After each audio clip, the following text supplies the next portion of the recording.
ربنا هو الإله له من الأسماء ما اصطفاه.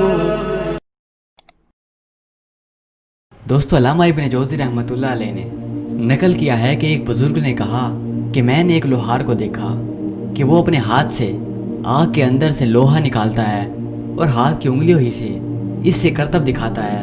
میں نے دل ہی دل میں کہا یہ کوئی اللہ والا ہے. پھر میں اس کے قریب ہوا اور سلام کیا. اس نے مجھے جواب دیا.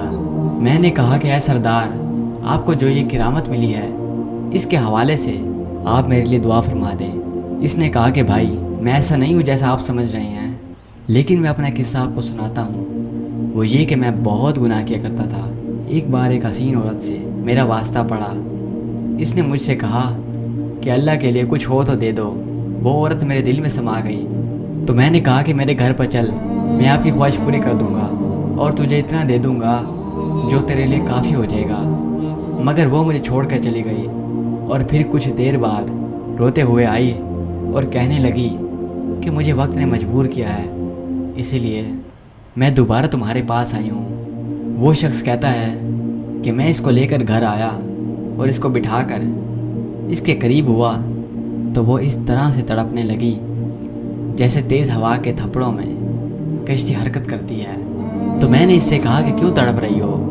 اس نے کہا کہ اللہ پاک کے خوف سے کہ کہیں وہ ہمیں اس حال میں نہ دیکھ لے، لہٰذا تم مجھ پر احسان کرو.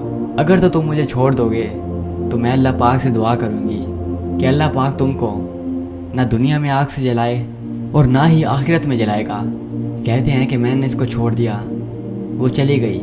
پھر اس لوہار نے کہا میں نے پکا ارادہ کیا تھا گناہ کرنے کا، لیکن میں اسے چھوڑ چکا تھا. اس کی باتوں نے میرے دل میں جگہ بنا لی اور اللہ پاک کا خوف میرے دل میں پیدا کر دیا.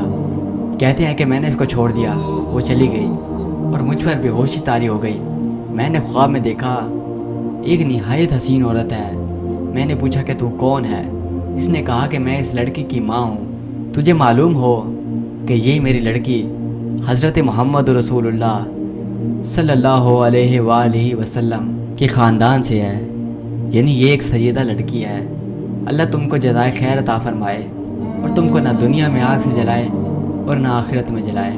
وہ کہتے ہیں کہ اس کے بعد سے میں نے توبہ کر لی اور اللہ پاک کی طرف میں نے رجوع کر لیا. سبحان اللہ. دوستو، اس واقعے سے آپ نے کیا سیکھا اور آپ کے ذہن میں کیا کیا نتیجے آئے؟